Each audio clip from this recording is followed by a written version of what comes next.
Michael को अचानक मासिक धर्म होने लगे। उसके सहपाठी यह देखने के लिए इकट्ठा हो गए। शर्मिंदा होकर माइकल वहाँ से भाग गया। वह तो एक लड़का था, उसे पीरियड्स कैसे हो सकते थे? लेकिन उसके पेट का दर्द लगातार बढ़ता जा रहा था। प्रोफेसर को लगा कि वह बहाना कर रहा है और उन्होंने उसे जबरदस्ती दौड़ने के लिए कहा। कुछ ही मिनटों बाद माइकल बेहोश हो गया। प्रोफेसर घबराकर उसे तुरंत इंफर्मरी ले गए। तब तक उसका पैंट खून से भीग चुका था। नर्स ने पीरियड्स की बात की, लेकिन प्रोफेसर ने कहा कि माइकल तो लड़का है। तुरंत उसके माता पिता को बुलाया गया और उसे जांच के लिए अस्पताल ले जाया गया। जांच के बाद पता चला कि माइकल के शरीर में 2 पूरे प्रजनन तंत्र मौजूद थे। जिंदा रहने के लिए उनमें से एक को हटाना जरूरी था। उसकी माँ को डर था कि माइकल ये सच्चाई स्वीकार नहीं कर पाएगा, इसलिए उन्होंने उससे सच छिपाने का फैसला किया और कहा कि यह सिर्फ एक साधारण ऑपरेशन है। माइकल ने ऑपरेशन से पहले की सभी जांचें करवा ली, बिना यह जाने कि उसकी जिंदगी पूरी तरह बदलने वाली है। ऑपरेशन के बाद जब उसे होश आया, उसने अपने शरीर को छुआ और महसूस किया कि उसका एक अंग गायब है। उसकी माँ ने उसे समझाया कि लड़की होना कोई बुरी बात नहीं। माइकल ने विरोध किया, लेकिन वह बेकार साबित हुआ। आखिरकार उसने उदासीनता के साथ अपनी नई सच्चाई को स्वीकार कर लिया। उसका कमरा गुलाबी रंग से रंग दिया गया। उसके बाल बढ़ने लगे। उसके जन्मदिन के तोहफों में फुटबॉल की जगह बारबी गुड़ियां आने लगी। उसकी माँ ने धीरे धीरे कपड़े पहनाना सिखा दिया। माइकल एक सुंदर जवान लड़की बन गया। हालांकि अंदर से वह खुद को जिंदा लाश जैसा महसूस करता था। कुछ समय बाद उसने स्कूल बदल लिया। नई क्लास के बच्चे उसकी खूबसूरती की तारीफ करते थे, लेकिन इससे उसका दर्द और बढ़ जाता था। वह लड़की की तरह जीने का आदी नहीं हो पाया था। तभी एक सहपाठी ने उसे बताया कि उसे फिर से पीरियड्स हो रहे हैं। माइकल भागकर टॉयलेट गया और अपने कपड़ों से पीछे छिपाने की कोशिश की। लौटने पर उसकी सहपाठी ने गीली कुर्सी पहुंच दी। वह उसे सैनिटरी नैपकिन खरीदने भी ले गई। जल्द ही वे दोनों सबसे अच्छे दोस्त बन गए। माइकल ने उसे अपना राज बता दिया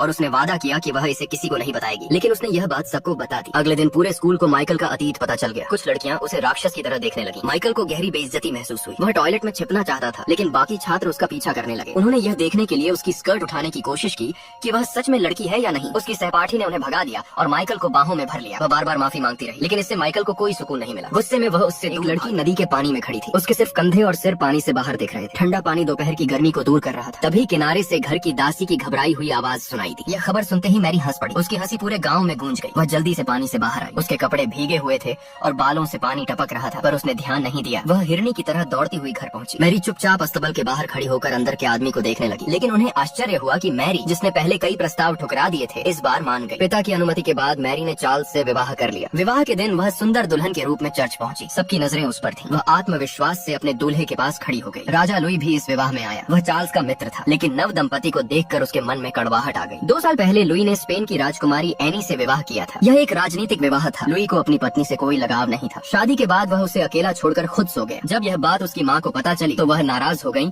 और उसे रानी के कक्ष में भेज दिया। दोनों युवा थे और अनुभवहीन भी। उनकी पहली रात बहुत कठिन रही। इसके बाद लुई के मन में पत्नी के प्रति दूरी और बढ़ गई। 2 साल तक वह रानी के पास नहीं गया। एनी धीरे धीरे अंदर से ठंडी हो गई। वह सख्त परवरिश में पली थी। वह खुद आगे बढ़कर पति से कुछ नहीं कह पाई। चार्ल्स चाहता था कि राजा और रानी के संबंध सुधरे। अगर उनका उत्तराधिकारी न हुआ तो दोनों देशों के रिश्ते बिगड़ सकते थे। इसलिए उसने अपनी पत्नी मैरी को महल भेजने का निश्चय किया ताकि वह रानी को समझा सके। लुई रानी को देखकर घबरा जाता था। पहली रात की याद उसके मन से नहीं जाती थी। उधर एनी की आंखों में अब कोई उम्मीद नहीं थी। रानी के साथ स्पेन से आई दासियां थीं। वह अपनी भाषा बोलती और अपने देश के कपड़े पहनती थी। वह फ्रांस की रानी जैसी नहीं दिखती थी। मैरी के महल आने से रानी और दासियां खुश नहीं थीं। उन्हें लगा कि वह अनुभवहीन है। रानी ने मैरी को अनदेखा किया। सबके जाने के बाद मैरी ने अपने जूते उतारे और सूजे हुए पैरों को सहलाया। तभी पुरानी प्रधान दासी आई और बोली कि वह उसकी बात नहीं मानेगी। अगले दिन जब रानी तैयार हो रही थी, मैरी ने मदद करनी चाहिए, लेकिन दासी ने उसे मौका नहीं दिया। रानी ने मैरी के चुने कपड़ों को पसंद नहीं किया और उन्हें साधारण बताया। मैरी ने विरोध नहीं किया और रानी की पसंद के कपड़े दे दिए। रानी रोज 1 घंटे से अधिक प्रार्थना करती थी। सभी दासियां साथ खड़ी रहती थी। मैरी के लिए यह शांत खड़े रहना कठिन था। प्रार्थना के बाद भी रानी ने उससे बात नहीं की। मैरी ने खुद आगे बढ़ने का सोचा। वह रानी के पास जाना चाहती थी, लेकिन स्पेनिश दासियां रास्ता रोक लेती थी। एक दिन मैरी ने एक दासी की पोशाक पर पैर रख दिया। वह गिर पड़ी और रास्ता खुल गया। तभी सामने घास पर एक काला कौवा दिखा। मैरी बिना डरे उसकी ओर दौड़ी। वह हंस रही थी। उसका व्यवहार देखकर रानी एनी के चेहरे पर हल्की मुस्कान आ गई। पहली बार उसके मन में मैरी के लिए जिज्ञासा जगी।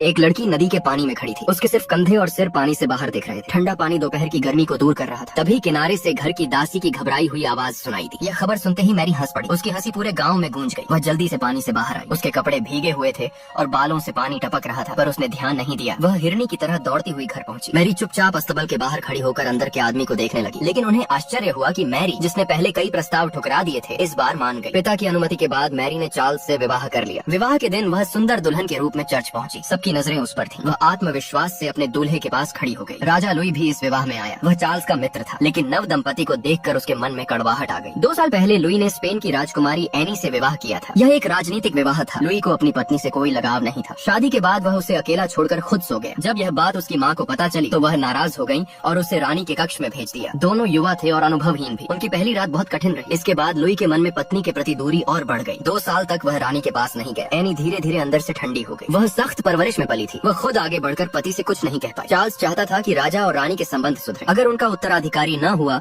तो दोनों देशों के रिश्ते बिगड़ सकते थे। इसलिए उसने अपनी पत्नी मैरी को महल भेजने का निश्चय किया ताकि वह रानी को समझा सके। लुई रानी को देखकर घबरा जाता था। पहली रात की याद उसके मन से नहीं जाती थी। उधर एनी की आंखों में अब कोई उम्मीद नहीं थी। रानी के साथ स्पेन से आई दासियां थीं। वह अपनी भाषा बोलती और अपने देश के कपड़े पहनती थी। वह फ्रांस की रानी जैसी नहीं दिखती थी। मैरी के महल आने से रानी और दासियां खुश नहीं थी। उन्हें लगा कि वह अनुभवहीन है। रानी ने मैरी को अनदेखा किया। सबके जाने के बाद मैरी ने अपने जूते उतारे और सूजे हुए पैरों को सहलाया। तभी पुरानी प्रधान दासी आई और बोली कि वह उसकी बात नहीं मानेगी। अगले दिन जब रानी तैयार हो रही थी, मैरी ने मदद करनी चाहिए, लेकिन दासी ने उसे मौका नहीं दिया। रानी ने मैरी के चुने कपड़ों को पसंद नहीं किया और उन्हें साधारण बताया। मैरी ने विरोध नहीं किया और रानी की पसंद के कपड़े दे दिए। रानी रोज 1 घंटे से अधिक प्रार्थना करती थी। सभी दासियां साथ खड़ी रहती थी। मैरी के लिए यह शांत खड़े रहना कठिन था। प्रार्थना के बाद भी रानी ने उससे बात नहीं की। मैरी ने खुद आगे बढ़ने का सोचा। वह रानी के पास जाना चाहती थी, लेकिन स्पेनिश दासियां रास्ता रोक लेती थी। एक दिन मैरी ने एक दासी की पोशाक पर पैर रख दिया। वह गिर पड़ी और रास्ता खुल गया। तभी सामने घास पर एक काला कौवा दिखा। मैरी बिना डरे उसकी ओर दौड़ी। वह हंस रही थी। उसका व्यवहार देखकर रानी एनी के चेहरे पर हल्की मुस्कान आ गई। पहली बार उसके मन में मैरी के लिए जिज्ञासा जगी।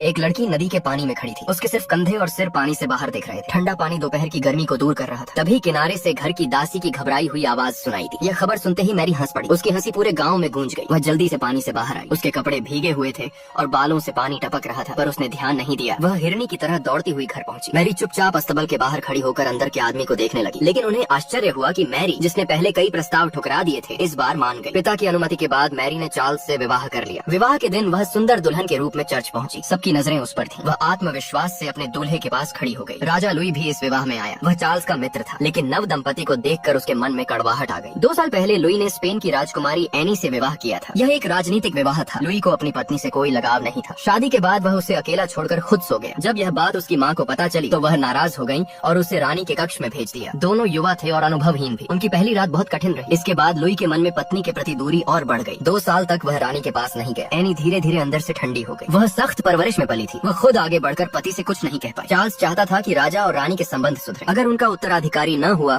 तो दोनों देशों के रिश्ते बिगड़ सकते थे। इसलिए उसने अपनी पत्नी मैरी को महल भेजने का निश्चय किया ताकि वह रानी को समझा सके। लुई रानी को देखकर घबरा जाता था। पहली रात की याद उसके मन से नहीं जाती थी। उधर एनी की आंखों में अब कोई उम्मीद नहीं थी। रानी के साथ स्पेन से आई दासियां थीं। वह अपनी भाषा बोलती और अपने देश के कपड़े पहनती थी। वह फ्रांस की रानी जैसी नहीं दिखती थी। मैरी के महल आने से रानी और दासियां खुश नहीं थी। उन्हें लगा कि वह अनुभवहीन है। रानी ने मैरी को अनदेखा किया। सबके जाने के बाद मैरी ने अपने जूते उतारे और सूजे हुए पैरों को सहलाया। तभी पुरानी प्रधान दासी आई और बोली कि वह उसकी बात नहीं मानेगी। अगले दिन जब रानी तैयार हो रही थी, मैरी ने मदद करनी चाहिए, लेकिन दासी ने उसे मौका नहीं दिया। रानी ने मैरी के चुने कपड़ों को पसंद नहीं किया और उन्हें साधारण बताया। मैरी ने विरोध नहीं किया और रानी की पसंद के कपड़े दे दिए। रानी रोज 1 घंटे से अधिक प्रार्थना करती थी। सभी दासियां साथ खड़ी रहती थी। मैरी के लिए यह शांत खड़े रहना कठिन था। प्रार्थना के बाद भी रानी ने उससे बात नहीं की। मैरी ने खुद आगे बढ़ने का सोचा। वह रानी के पास जाना चाहती थी, लेकिन स्पेनिश दासियां रास्ता रोक लेती थी। एक दिन मैरी ने एक दासी की पोशाक पर पैर रख दिया। वह गिर पड़ी और रास्ता खुल गया। तभी सामने घास पर एक काला कौवा दिखा। मैरी बिना डरे उसकी ओर दौड़ी। वह हंस रही थी। उसका व्यवहार देखकर रानी एनी के चेहरे पर हल्की मुस्कान आ गई। पहली बार उसके मन में मैरी के लिए जिज्ञासा जगी।